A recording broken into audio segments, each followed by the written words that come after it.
بسم اللہ الرحمن الرحیم والصلاة والسلام على صاحب حسنه وجمال اما بعد اعوذ باللہ السمیع العلیم من الشیطان الرجیم بسم اللہ الرحمن الرحیم والذی جاء بالصدق وصدق به اولئک هم المتقون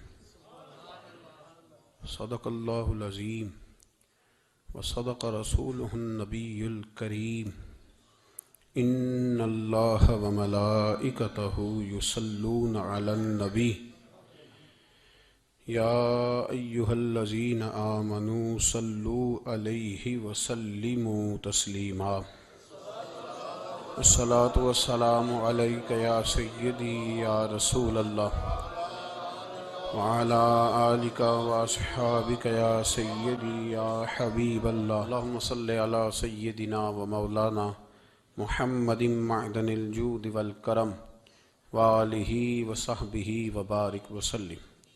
تمام تعریفیں حمد و ثنا اللہ تعالی جل مجدہ الکریم کے لیے، ہر قسم کے درود و سلام نبی رحمت، نور مجسم، شفیع معظم، احمد مجتبی جناب حضرت محمد مصطفیٰ صلی اللہ تعالی علیہ وسلم کی ذات والا صفات کے لیے حمد و صلات کے بعد امیر المومنین، خلیفۃ المسلمین، خلیفہ اول بلا فصل حضرت سیدنا ابو بکر صدیق رضی اللہ تعالیٰ عنہ کی سیرت پر، آپ کے فضائل اور کمالات پر چند باتیں۔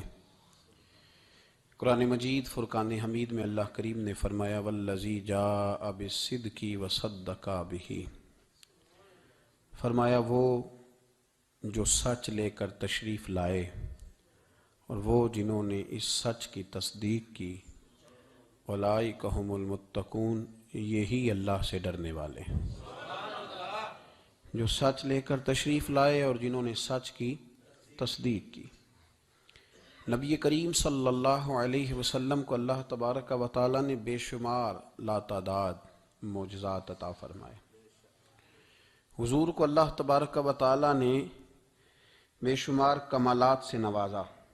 حضرت عبداللہ بن رواحہ رضی اللہ تعالی عنہ فرمایا کرتے تھے کہ حضور صلی اللہ علیہ وسلم کوئی معجزہ بھی نہ دکھاتے تو حضور علیہ السلام کا چہرہ ہی ایسا تھا کہ لوگوں نے دیکھتے جانا تھا اور کلمہ پڑھتے جانا تھا۔ نبی پاک صلی اللہ علیہ وسلم کو اللہ نے بڑے کمالات دیے۔ کچھ لوگ ایسے تھے جو سارے کمالات دیکھ کر بھی مطمئن نہیں ہوئے، نہیں کلمہ پڑھا انہوں نے۔ یہ ایک فکری پہلو ہے، اس پر ضرور غور فرمائیں۔ جب جنگ ہوتی ہے ذاتی مفادات کی، اور جب انسان کو یہ غلط فہمی سما جاتی ہے کہ مجھے بھی کچھ پتہ ہے، مجھے بھی کچھ آتا ہے، اور جب اس کا یہ ذہن بن جاتا ہے کہ میں نے ہر چیز کو پہلے اپنی چھوٹی سی عقل کے دائرے میں رکھ کے اچھی طرح سے پرکھنا ہے، اگر میری عقل پر چیز پوری آئے گی تو قبول کروں گا ورنہ قبول نہیں کروں گا۔ پھر لوگ نہیں مانتے، بڑے بڑے کمالات تھے، بڑا کچھ تھا، اور جنہوں نے نہیں نہ مانا انہوں نے زیادہ کمالات دیکھے، انہوں نے نہیں مانا۔ ابو جہل کتنی دفعہ معجزہ طلب کرنے آیا ہے، کبھی کہا کہ مجھے بتائیے میری مٹھی میں کیا ہے، اگر آپ بتا دیں گے تو کلمہ پڑھ لوں گا۔ تو حضور علیہ السلام نے فرمایا اگر تیری مٹھی میں جو ہے وہی بتا دے کہ میں کون ہوں تو پھر پڑھ لو گے۔ کنکریوں نے کلمہ پڑھا، اس نے نہیں پڑھا۔ معجزہ دیکھا اس نے، معجزہ مانگا، اس نے کہا کہ اگر چاند کے 2 ٹکڑے ہو جائیں تو میں پڑھ لوں گا کلمہ۔ چاند کے 2 ٹکڑے حضور نے کر دیے، چاند 2 ٹکڑے ہوا، کوہ صفا کی پہاڑی کے بیچ آدھا ادھر گیا آدھا ادھر گیا، دوبارہ جا کے جڑا، اس نے دیکھا، کہنے لگا اوہو میں تو سمجھتا تھا کہ معاذ اللہ آپ کا جادو صرف زمین پہ چلتا ہے، آپ کا تو آسمانوں پہ بھی چلتا ہے۔ اس نے بڑے کمالات دیکھے لیکن کلمہ نہیں پڑھا۔ حضرت ابو الحسن خرقانی رحمۃ اللہ علیہ ایک درویش تھے۔ ہم جو درویشی اور فقیری اور ان لوگوں کو ماننے والے لوگ ہوتے ہیں، ان میں بحث کم سے کم ہوتی ہے، ان میں اپنا آپ بڑھانے کی عادت کم سے، اس میں ماننے کا مزاج ہوتا ہے، اور وضاحت بھی نہیں لوگ طلب کرتے، اشاروں سے بھی بات مان جاتے ہیں، غلامی اسی کا نام ہے، اشارہ آپ کر دیں بات ختم ہو گئی، طے ہو گیا مسئلہ، اتنی زیادہ لمبی تو بات ہی کوئی نہیں۔ حضرت ابو الحسن خرقانی تقریر کر رہے تھے، بات کر رہے تھے، تو کسی نے کہا کہ آپ حضرت بایزید بستامی رحمۃ اللہ علیہ کے سجادہ ہیں، تو حضرت بایزید کیسے آدمی تھے؟ تو فرمانے لگے حضرت بایزید کو جو دیکھتا تھا وہ کلمہ پڑھ جاتا تھا۔ اب آپ نے تو ماشاءاللہ قبول کر لیا، لیکن وہ جو سامنے بیٹھا تھا اس کی سمجھ میں بات نہیں آئی، وہ کہنے لگا حضور آپ نے کہہ دیا ہے پر میری عقل میں تو نہیں نہ آتا۔ نہیں آتا جس کی عقل میں، تو پھر اس کی عقل میں نہیں آتا۔ میں اکثر کہتا ہوں کہ بہت سارے لوگ ہیں جن کا کوئی پیر نہیں، اور ان کا ہو بھی نہیں سکتا، ان کا کوئی پیر، اس لیے کہ مطلب اتنا سیاںا بندہ اس کا کوئی پیر ہو جائے۔ اور میں تو پیروں کو مشورہ دوں گا کہ مہربانی کرنا ان کے پیر بننا بھی نہ، یہ بڑا مشکل کر دیں گے آپ کے لیے جینا۔ تو بہتری اسی میں ہوتی ہے کہ انسان سمجھے چیزوں کو اور دائروں کے اندر باتوں کو تسلیم کرنے کی عادت بنائے۔ تو کہا کہ جو دیکھتا تھا حضرت بایزید کو کلمہ پڑھ جاتا تھا، تو حضرت ابو الحسن خرقانی سے وہ شخص کہنے لگا جی بابا جی آپ عجیب بات کر رہے ہیں کہ دیکھا اور کلمہ پڑھ گیا، بندہ دیکھنے سے کیسے کلمہ پڑھ سکتا ہے؟ ابو جہل نے بڑی جگہ حضور کو دیکھا تھا، اس نے تو کلمہ نہیں پڑھا، تو بایزید بستامی کو دیکھ کر لوگ مسلمان ہو گئے، یہ کیسی بات ہے؟ تو حضرت ابو الحسن خرقانی فرمانے لگے مجھے اللہ کی عزت کی قسم، ابو جہل نے ایک دفعہ بھی محمد رسول اللہ کو نہیں دیکھا صلی اللہ ہو، بڑی قسم اٹھا لی، ایک دفعہ بھی محمد رسول اللہ کو صلی اللہ ہو۔ تو وہ شخص کہنے لگا حضور وہ چچا تھے حضور کے، اور دیکھا انہوں نے ایک دفعہ نہیں 1000 دفعہ۔ فرمانے لگے میں سفید داڑھی سے بوڑھا آدمی مسند پہ بیٹھ کے قسم اٹھا رہا ہوں، تو میری بات ہی نہیں سمجھ رہا، نہیں دیکھا ابو جہل نے محمد رسول اللہ صلی اللہ علیہ وسلم کو، نہیں دیکھا۔ تو کہا پھر کسے دیکھا؟ تو حضرت ابو الحسن خرقانی فرمانے لگے اس نے جب بھی دیکھا عبداللہ کے یتیم بیٹے محمد کو ہی دیکھا، یہ وہی عبداللہ کا یتیم بیٹا جو یہاں رہتا تھا، ایک دفعہ بھی اس نظر سے دیکھتا نا کہ یہ اللہ کے رسول ہے تو فوراً کلمہ پڑھ کے مسلمان ہو جاتا۔ جب بھی لوگ دیکھتے ہیں وہ اینک کی بڑی شاندار لگائی ہوئی ہے، جس کے اندر سے کوئی آدمی بھلا نظر ہی نہیں آتا، تو ان کو پھر بھلائی نصیب نہیں ہوتی۔ ایک نظر سے بھی اگر انسان دیکھتا ہے کہ جس سے اسے بھلائی چاہیے، تو پھر اللہ اسے توفیق ہدایت عطا کر دیتا ہے۔ حضرت ابوبکر صدیق کا کمال یہ ہے کہ میرے نبی کریم علیہ السلام نے نا ان کی شان ایک الگ انداز میں بیان فرمائی، الگ انداز میں۔ محبوب فرمانے لگے میں نے جس کے سامنے بھی دین پیش کیا اس نے دلیل مانگی۔ ایک بات آپ کو بتاؤں، یہ میری بات یاد رکھنا، اس کو کبھی نہ بھلانا، جو اپنوں سے دلیل مانگتا ہے نا وہ اپنا ہوتا ہی نہیں۔ اپنوں سے دلیل مانگ لی اس نے بغیر دلیل کے، بغیر حیل و حجت کے، یہ ایک بات ہے، میں اس کو سمجھاؤں گا نہیں، نہ کھولوں گا، بس کہہ کے گزر جاؤں گا، اس کو سمجھ لیں اگر آپ کی سمجھ میں آئے تو۔ جس نے اپنوں سے دلیل مانگی نا، جس نے وضاحت مانگی، جس نے ثبوت مانگا، وہ اپنا تھا ہی نہیں، تو کیا ضرورت پڑی تھی کہ وہ دلیل مانگتا، وضاحت پوچھتا۔ حضرت نجم الدین کبریٰ رحمت اللہ علیہ کے مرید تھے حضرت امام فخر الدین رازی، اتنے بڑے امام ہو کے ایک فقیر کے غلام تھے۔ تو فرماتے ہیں آخری وقت آیا تو شیطان آ گیا، میں اس کو کہتا تھا رب ہے، تو شیطان بھی تو بڑا عالم ہے نا، تو وہ دلیل توڑ دیتا تھا۔ فرماتے میں نے 360 دلیلیں دی، اس نے ساری توڑ دی۔ تو پھر میں نے اپنے شیخ کی طرف توجہ کی، میں نے کہا حضور کو نظر کرم فرمائیں۔ تو شیخ نجم الدین کبریٰ فرمانے لگے اس بے ایمان کو کہہ دے میں اپنے رب کو بغیر کسی دلیل کے رب مانتا ہوں، دلیل کی ضرورت ہی نہیں، بس میرا رب ہے تو رب ہے، ختم ہو گئی بات۔ نبی رحمت علیہ السلام فرمانے لگے میں نے جس کے سامنے بھی دین پیش کیا اس نے دلیل مانگی، فرمایا یہ واحد میرا ابوبکر صدیق ہے، میں نے اسے کہا ہے کلمہ پڑھ لو، اس نے دلیل مانگی نہیں، فوراً ہی کلمہ پڑھ کے مسلمان ہو گیا۔ کوئی دلیل نہیں، کوئی معجزہ نہیں، کوئی طلب نہیں، کوئی شے نہیں۔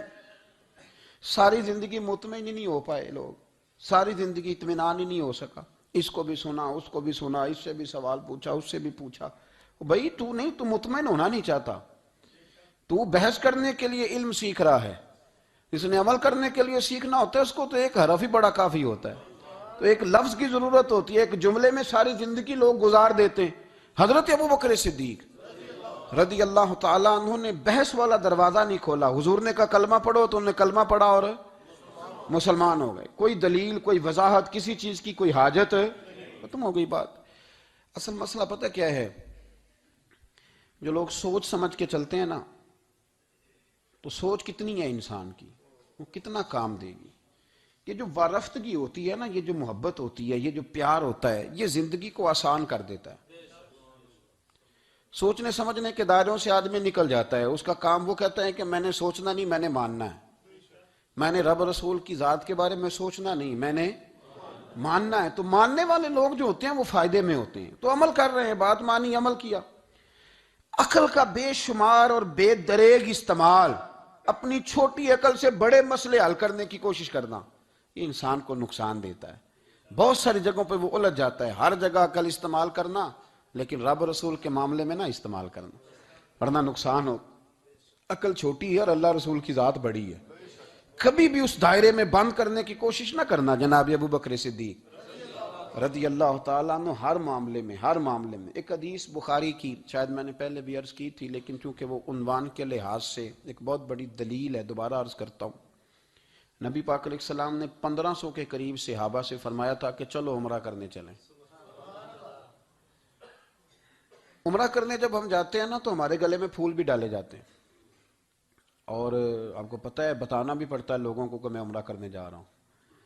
پھر روٹی بھی پکتی ہے، پھر سب رشتہ داروں کو پتہ بھی چل جاتا ہے، اور بندہ چلا جائے ایئرپورٹ تو احرام باندھا ہو نا، تو پتہ چلے نا فلائٹ تو 24 گھنٹے لیٹ ہے، تو جن کو حکم ہے نا کہ تم نے سی بھی نہیں کرنی، وہ بھی روڑے اٹھا لیتے ہیں۔ احرام باندھا ہوا ہے، حکم ہے کہ اب تم نے کوئی جھگڑا، کوئی لڑائی، کوئی فساد، تو ایئرپورٹ پہ لوگ روڑے اٹھا لیتے ہیں، کہتے ہیں ہم ایئرپورٹ بھی توڑیں گے اور فلائٹ کا جو عملہ ہے اس کا گریبان بھی پکڑیں گے، بڑا کچھ ہی دنیا کرتی ہے۔ اور اگر کسی کے پیر صاحب نے کہا ہو چلو عمرہ کریں، اللہ اکبر، اور پھر ایئرپورٹ پہ جا کے پتہ چلے کہ پیر صاحب کے ساتھ تو دھوکہ ہو گیا، بندہ غلط نکلا ہے، پیری مریدی قائم رہے گی؟ سوال ہی نہیں پیدا ہوتا۔ میرے ساتھ ایک سنگی نے ایک دفعہ بات کی، کہنے لگا جی پیر صاحب کامل نہیں۔ میں نے کہا کیا غلطی ان میں پائی جاتی ہے؟ کہتے میں انہوں نے پوچھ کے باہر دے پیسے جمع کرائے سن تو میرا کام نہیں بنیا۔ میں کہ تو پیر پڑھ لیا، تیرے تو کوئی نجومی پڑھنا چاہیے سی، وہ نجومی ہونا چاہیے تھا تیرے لیے، تاکہ وہ اچھی طرح غور کرتا ہے۔ جی آپ کو پتہ ہے نا اہل سنت میں کتابیں بھی نکلتی ہیں، کئی لوگ کہتے ہیں جی کوئی کتاب کٹ کے دسو، میں کیوں کسی لکھی نہیں تو کٹیے کی تو وہ کون سی کتاب ہے جو آپ کہہ رہے ہیں نکالیں اور ذرا بتائیں کہ فلانا کام میرے لیے ٹھیک رہے گا کہ نہیں۔ ایک استخارہ ہے دین میں، اور استخارے کا بھی بابت معاملہ یہ ہے کہ آپ نے استخارہ کر لیا، اس کے بعد بھی آپ حتمی فیصلہ نہیں کریں گے۔ بزرگ کہتے ہیں کہ استخارہ کر کے بھی یہ کہو کہ جی میری سمجھ میں یہ آیا ہے، باقی حقیقتوں کا علم اللہ جانے، اللہ کا رسول جانے صلی اللہ علیہ وسلم، حقیقتوں وہی جانتے۔ تو الجھے نہیں زندگی میں۔ 1500 کے قریب صحابہ تھے، حضور نے فرمایا احرام باندھو بھائی، عمرہ کرنا ہے۔ حدیبیہ کے مقام پہ گئے تو قریش مکہ نے روک لیا، نہیں کرنے دیں گے۔ جب بات بہت آگے بڑھی تو پھر شرطیں لکھی گئیں، شرطیں بڑی سخت ہیں کہ جو مسلمان مکے سے مدینے آئے گا مدینے والے واپس کریں گے، اور اگر کوئی مسلمان مدینے سے مکے چلا گیا تو مکے والے واپس نہیں کریں گے، ہم ان کے لوگ دیں گے، وہ ہمارا بندہ دیں گے نہیں۔ یہ شرطیں تھی، صحابہ پریشان تھے۔ اب جب شرطیں طے ہو گئیں، شرطیں بھی سخت ہیں، نبی کریم علیہ السلام نے فرمایا بھی احرام کھول دو، فلائٹ کل نہیں جانی، پرسوں نہیں جانی، یعنی ہم اس سفر میں عمرہ کار ہی نہیں رہے، احرام کھول دو۔ تو امام زرقانی کہتے ہیں سب لوگ پریشان تھے، سب سے پہلے حضرت ابوبکر صدیق اٹھے، سب سے پہلے اٹھے، اٹھ کے احرام کھولا۔ ایک شخص نے کہا آپ کو بڑی جلدی ہے، تو آپ فرمانے لگے جلدی والی بات ہی کوئی نہیں، حضور کے کہنے پر باندھا تھا، نبی پاک کے کہنے پر کھول دیا ہے، ختم ہو گئی بات۔ حضور نے فرمایا باندھ لو تو ہم نے باندھ لیا، حضور نے کہا کھول دو تو ہم نے کھول دی، جلدی والی کیا بات ہوئی؟ صحیح بخاری کے لفظ ہیں، حضرت عمر کہتے ہیں کہ میری سمجھ میں بات نہیں آتی تھی، دب کے صلح کیوں کریں، ہم تو 313 تھے، تو ہم نے بدر میں ان کو بھگا دیا تھا، اب تو ہم 1500 ہیں، تو ہم ان سے قتال کریں گے، لڑائی کریں گے، جنگ ہوگی۔ حضرت عمر فاروق رضی اللہ تعالیٰ عنہ فرماتے ہیں حضور نے شرطیں طے کر لیں، بات لکھی گئی، میں نبی پاک کے حجرے میں داخل ہوا، خیمہ لگا ہوا تھا، میں نے جاتے ہی اپنے جذبہ جہاد کا اظہار کیا اور بڑے جلال میں، یا رسول اللہ آپ سچے رسول ہیں؟ بالکل سچا ہوں، قرآن سچا ہے، بالکل سچا ہے، اسلام سچا ہے، بالکل سچا ہے، حضور ہم دب کے صلح کیوں کریں؟ تو نبی کریم علیہ السلام نے فرمایا عمر تجھے تیری ماں روئے، میں اللہ کا رسول ہوں، میں وہی کہتا ہوں جو میرا رب مجھے حکم ارشاد فرماتا ہے۔ کہتے میں نے فوراً عرض کی یا رسول اللہ صلی اللہ علیہ وسلم آپ نے فرمایا نہیں تھا کہ عمرہ کریں گے؟ تو حضور نے فرمایا کہا تو عمرہ کریں گے، یہ تو نہیں کہا تھا کہ اسی سال ہی کریں گے، کریں گے تو کریں گے۔ جناب عمر کہتے ہیں میں واپس تو آ گیا، پر وہ میرے اندر جو جذبہ جہاد تھا ابھی ٹھنڈا نہیں ہوا۔ چند قدموں کے فاصلے پہ ابو بکر صدیق کا خیمہ تھا، کہتے میں ان کے خیمے میں جھک گیا، وہی سوال میں نے دہرائے، وہی میں نے کہا عمر ابو بکر یہ سچے رسول ہیں؟ کہا بالکل سچے ہیں، قرآن سچا ہے، سچا ہے، اسلام سچا ہے، سچا ہے، تو پھر ہم دب کے صلح کیوں کریں؟ جناب عمر فرماتے ہیں میں قربان جاؤں ابو بکر کے لفظوں میں بھی فرق کوئی نہیں آیا، حروف بھی اتنے ہی جتنے نبی کریم نے ادا کیے تھے۔ حضرت ابو بکر فرمانے لگے عمر تجھے تیری ماں روئے، وہ اللہ کے رسول ہیں، مرضی سے بات نہیں کرتے، وہی کہتے ہیں جو رب انہیں حکم ارشاد فرماتا ہے، بئی نہیں وہی لفظ۔ فرماتے میں نے فوراً کہا، میں نے کہا ابو بکر حضور نے فرمایا نہیں تھا کہ عمرہ کریں گے؟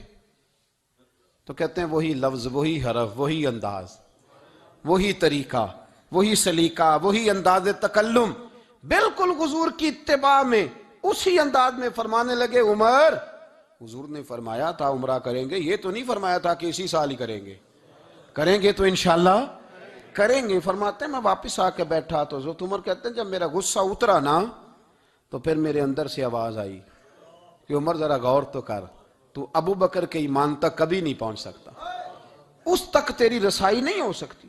میرے بھائی اتنی بحثیں ہیں ہمارے زمانے میں، اتنا الجھاؤ ہے، اتنا الجھاؤ ہے، یعنی ہر بندہ رائے کا اظہار کرنا ضروری سمجھتا ہے، ہر بندہ کہتا ہے جی میرے خیال میں، ہر بندہ کہتا ہے جی میرا ذہن یہ ہے، بلکہ کچھ تو کہتے ہیں میں اندر کی خبر نہ دوں آپ کو، یعنی اب پتہ نہیں اس کے پاس اندر کی خبریں کیسے آئی ہیں، وہ سمجھ میں نہیں آتی بات۔ کچھ لوگ کہتے ہیں 35-40 سال ہو گئے جی علماء کو سن رہا ہوں، تو میں کہتا ہوں کہ میرا تو خیال ہے کہ 35 دن بھی بندہ کسی کو سن لے تو سیاںا ہو جاتا ہے، تو 35 سال سے اگر آپ کی سمجھ میں نہیں آئے تو پھر زمین ہی بنجر ہے، پھر مہربانی کریں